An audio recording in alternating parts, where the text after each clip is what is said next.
Lionel Richie. Picture this. You're 77 years old. You've spent 5 decades commanding stages in front of screaming fans. And suddenly, mid-song, in front of thousands of people, your body just stops cooperating. That's exactly what happened to one of the most beloved voices in music history. And what he said next left an entire arena stunned into silence. This is the story of how a living legend scared his fans half to death, disappeared for 10 days, and then came back with an answer that somehow raised more questions than it settled. Let's start at the beginning, because the setup here matters. Lionel Richie is one of those rare artists who never really stopped. Decades after his biggest hits topped the charts, he's still out there, still touring, still packing arenas full of people who grew up dancing to his music, and now bring their kids along for the ride. So when he kicked off a brand new tour, sharing the stage with the legendary group Earth, Wind and Fire, nobody expected anything except a great night of nostalgia and celebration. The tour opened on June 24th in St. Paul, Minnesota, at the Grand Casino Arena. Hours before he even walked on stage, Richie was posting on social media, clearly buzzing with excitement. Rehearsals had gone well. Sound check was done. He was ready. The photos he shared backstage showed a man who looked thrilled to be back where he belonged. And for about an hour, that's exactly how the night unfolded. Richie worked the crowd like only he can. Earth, Wind and Fire brought their signature horns and energy. Everybody in that building was having the time of their lives. Then came one of his biggest hits, a song that's all about high energy and movement. The kind of track where Richie usually owns every square inch of the stage. Except this time, something was clearly wrong. He stopped. He sat down. Fans watching in real time knew instantly that this wasn't part of the show. Now here's the thing about Lionel Richie that makes him who he is. Even in a moment that was clearly frightening, he didn't hide it. He didn't have his team rush out to cover for him. He grabbed the microphone himself and told the crowd exactly what was going on. He said something to the effect of, "When you're feeling dizzy, you sit yourself down. And when something feels off, you sit yourself down too." Classic Richie, turning a scary moment into a life lesson, even while it was happening to him. Then, because the man simply cannot resist a punchline even in a crisis, he pointed out that in the entire history of performing that particular song, he had never once done it sitting down. And he added, with a wink you could practically hear through the speakers, that this probably wasn't a great sign. The crowd laughed along with him. Nobody in that room, not even Richie himself in that moment, seemed to grasp just how serious things were about to become. What's fascinating, if you really think about it, is how fast the mood in that arena flipped. 1 minute, people are laughing at his jokes because that's what he's trained them to do for 50 years. The next minute, phones are coming out, people are turning to each other with worried expressions, and the whole energy of the building shifts from party to panic. Because seeing this particular performer, a man famous for gliding across a stage like it's effortless, suddenly needing to sit down just didn't compute. It didn't fit the story fans had in their heads. He didn't stop the show completely, at least not right away. He moved to the piano and delivered a seated version of another one of his classics. Then he stepped off stage. Most fans figured it was just an intermission, a quick breather before round 2. They had no idea an ambulance was already on its way. According to reporting from the Minnesota Star-Tribune, the crowd sat waiting for almost 40 minutes with no real explanation. Eventually, saxophonist Dino Soldo from Earth, Wind and Fire came out to break the news directly. Richie wasn't feeling well. The show was over for the night. A concert that was supposed to run about 90 minutes had barely made it past the 55-minute mark. Behind the curtain, things were moving fast. Paramedics met Richie backstage, and he was taken by ambulance to a nearby hospital. The St. Paul Fire Department later confirmed to a news outlet that an adult man had been transported from the arena that night by their EMS crew. They didn't release any further medical details, which, frankly, is exactly what you'd expect from a fire department talking about anyone's private health situation.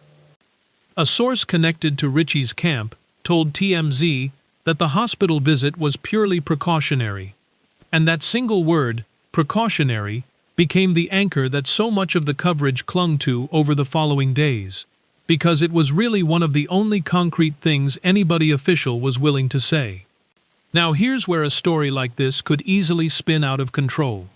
A beloved 77-year-old icon gets rushed off a stage into an ambulance, and the internet does not like waiting around for facts. It fills every silence with a theory. So let's be really clear about what was actually confirmed at this point, versus what was just noise. Confirmed. Richie told the crowd he felt dizzy and strange. Confirmed. He spent time in a hospital as a precaution. Confirmed. His tour got disrupted immediately because of it. Not confirmed by Richie, by his team, or by any hospital. An actual diagnosis. Nothing. Radio silence on that front. And that silence had real consequences. His team quickly announced that 2 upcoming shows, one in Chicago and one in Columbus, Ohio, were being postponed on doctor's orders so he could rest. Think about the logistics behind a decision like that for a second. You're talking about refunding or rebooking tickets for thousands and thousands of fans across 2 separate cities, pulling a massive touring production off the road with almost no notice, and coordinating with 2 different arena staffs on short deadlines. That's not the kind of call a management team makes over someone feeling a little tired. That's the kind of call you make when a doctor looks you in the eye and tells you it has to happen. The official statement from his team was short, polite, and gave away almost nothing. They apologized for the inconvenience to fans holding tickets and said rescheduled dates would be announced soon. No diagnosis, no test results, just an apology and a promise that the tour, and Richie himself, would be back. So here's where things get interesting. If the situation was serious enough to cancel 2 full arena shows, why did one single explanation suddenly start circulating that a lot of people just accepted as the whole truth? In the days after the scare, drummer John Paris of Earth, Wind & Fire spoke with the Minnesota Star-Tribune and said Richie hadn't shown any signs of being unwell before the show even started. According to Paris, Richie later told him he'd simply felt a bit dehydrated. On the surface, that sounds totally reasonable, right? Dehydration happens all the time on tour, especially to performers in their 70s, working under blazing stage lights, night after night after night. It would explain the dizziness. It would explain needing to sit down. It would even explain a hospital visit taken purely as a precaution. But here's the catch. That explanation didn't come from Richie's own mouth. It came secondhand, through a bandmate relaying what he says Richie told him privately. That's not nothing, but it's also not the same thing as an artist standing up and confirming his own diagnosis publicly. And as of the most recent reporting available at the time, Lionel Richie himself had never gone on record to confirm dehydration, or anything else specific, as the actual cause of what happened that night in St. Paul. Multiple outlets covering the story pointed out the exact same gap. Richie simply hadn't said what caused his hospitalization. Why does that distinction matter so much? Because there's a massive difference between a rumor spreading online and a fact confirmed directly by the person it happened to. And for 10 straight days, Richie said absolutely nothing publicly about any of it. That gap between one second-hand comment and total silence from the man himself created the perfect breeding ground for speculation. Fan forums and comment sections filled up with every theory imaginable. Maybe it was simple exhaustion after decades of non-stop touring. Maybe there were more serious concerns given his age. Maybe performing night after night under those hot stage lights was finally catching up with him after all these years. None of those theories had a shred of actual confirmation behind them. They were just guesses, filling a silence that Richie's own team had left wide open. And honestly, this isn't the first time we've watched this exact pattern play out with an aging music legend. A scary moment happens on stage. Someone in the artist's orbit offers a vague, second-hand explanation. Then weeks go by, with fans guessing, before the artist finally addresses it themselves. If they ever do at all. Richie's situation was following that same script right up until the 4th of July. So if dehydration really was the full story, the simple, boring explanation everyone wanted, Why did it take 10 entire days of total silence before Richie said anything directly to his own fans? While he stayed quiet online, Richie didn't stay off the stage for long. Just 6 days after being rushed to the hospital, on June 30th, he was back performing in Pittsburgh at PPG Paints Arena. Think about that for a second. An artist who had just gone through a very public, very scary health moment in front of thousands of people got right back up there less than a week later. Even without saying a single word of explanation, that choice sent its own message. From Pittsburgh, the tour rolled on. He performed in Detroit too, seemingly picking right back up where things had left off before the scare. But through all of it, he still hadn't looked his fans in the eye, so to speak, and addressed what everyone was thinking about. That finally changed on July 4th. Just imagine the scene in Pittsburgh that night. 6 days after being wheeled out of an arena in a completely different state, Richie walks back out under those bright lights in front of a brand new crowd, a crowd that had almost certainly already seen the viral clips from Minnesota before they ever bought their tickets. There was no big dramatic speech about his recovery, no emotional thank you to a medical team delivered from center stage.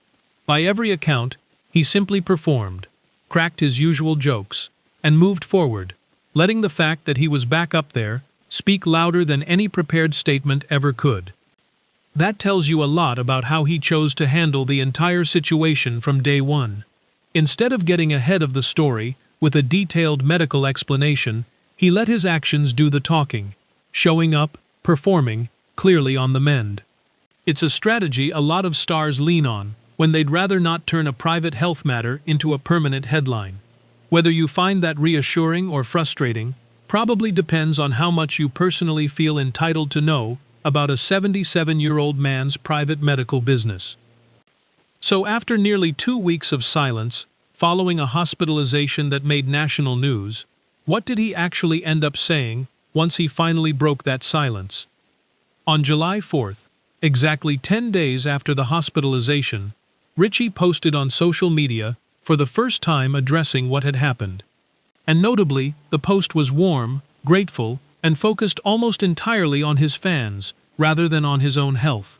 He thanked people for every message, every kind word, every bit of love sent his way. He said he was doing well, and that he was grateful for all of them. He went on to talk about how much he'd enjoyed getting back on stage in Pittsburgh and Detroit, describing the energy, the dancing, the faces in the crowd, calling those nights real memories made together. Then he looked ahead, telling fans he'd see them soon in Toronto. Now read that closely, because what's missing from that post matters just as much as what's actually in it. He confirmed he's recovering well. He confirmed he's grateful for the support. He confirmed he's back on stage and back on the road. What he did not do, anywhere in that message, was name an actual diagnosis. He didn't confirm dehydration. He didn't confirm any underlying condition. He didn't use the word fine, the way celebrities often do when they want to slam the door shut on a story completely. Instead, he offered gratitude, and he offered living proof through his own continued performances, even joking on stage about the very moment that had landed him in a hospital in the first place. That mix of humor and vagueness has honestly become something of a signature move for him throughout this whole situation. He's totally willing to joke about feeling dizzy in front of a live audience. He's totally willing to thank fans publicly for worrying about him. But when it comes to the actual medical explanation underneath all of it, he's kept that part entirely to himself. So does a warm, grateful social media post that never once mentions an actual diagnosis really count as him finally coming clean about anything? That's worth sitting with for a second. Here's where we need to be completely honest about separating what we actually know from what we're still just guessing at. Based on everything reported by multiple outlets, there's no credible source confirming that Lionel Richie revealed some hidden diagnosis he'd been sitting on. There's no confirmation that he was concealing a serious illness that he's now finally admitted to. That narrative simply isn't backed up by the facts. What actually happened, based on verified reporting, looks like this. He felt dizzy and strange mid-performance. He was taken to the hospital as a precaution. He postponed 2 shows on doctor's orders. A bandmate said Richie mentioned feeling dehydrated. though Richie himself has never confirmed that personally. 10 days later, he thanked his fans and confirmed he's doing well and back on tour, all without naming any specific cause. That's the real difference between a splashy headline and the actual facts sitting underneath it. The dramatic version of this story practically writes itself. A beloved 77-year-old legend secretly battling a serious illness behind that famous smile. But the version that's actually backed by reporting is far more restrained, and honestly, in a lot of ways, more reassuring. A scary moment, a precautionary overnight stay, a short pause, and a return to the stage in under a week. Does that mean there's absolutely nothing more to this story? Not necessarily. He is 77 years old, performing physically demanding shows night after night on a lengthy tour. Whether dehydration was the whole explanation, part of a bigger picture, or simply the easiest thing to tell a worried bandmate in the moment, that's something only Richie and his medical team truly know. And unless he chooses to share more down the line, the rest of us are left reading between the lines of one gracious, carefully worded thank you note. It's worth thinking about, too, why someone in his position might choose to keep the specifics private, even from fans who clearly care about him. At 77, still touring, still selling out arenas, still building an entire career around joy and celebration, there's a real incentive to protect the narrative around your own health. One overly detailed medical statement can follow a performer for the rest of their career, coloring every future headline and every future ticket sale. A short, grateful message that simply says he's doing well leaves a lot more room for him to keep being exactly what his fans want him to be. The man behind decades of unforgettable music, back on stage and moving forward, rather than becoming a cautionary tale about aging in the spotlight. None of that means fans are wrong for wanting more information. It just means that, as of everything verified so far, more information isn't something he's chosen to give. And until he does, every other explanation floating around out there remains exactly that. An explanation, not a confirmed fact. So here's what we can say for certain. Lionel Richie gave his fans a genuine scare, spent a night in the hospital, paused his tour, and came back sooner than almost anyone expected. All without ever confirming the one detail everybody wanted most. And maybe that's the real takeaway buried inside all of this. We live in an age where we feel like we're entitled to know everything about the people we admire, down to the last lab result and doctor's note. But public figures are still human beings, and sometimes a health scare is simply that, a scare, handled quietly, resolved privately, and left behind once the person is well enough to get back to doing what they love.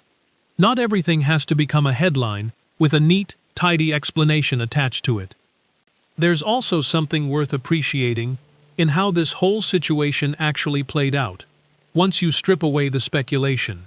A man in his late 70s felt something was wrong, and instead of pushing through it, out of pride or stubbornness, he stopped. He sat down in front of thousands of people, rather than risk making things worse. He let paramedics take him to a hospital, instead of insisting he was fine.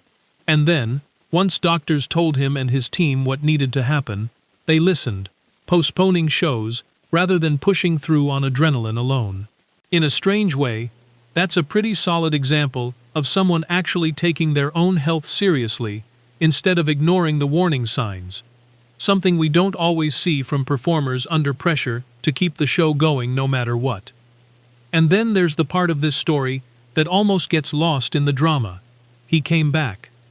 Less than a week after being taken away in an ambulance, he was back under the lights, cracking jokes, working a room, giving fans in a completely different city the exact kind of night they'd paid for.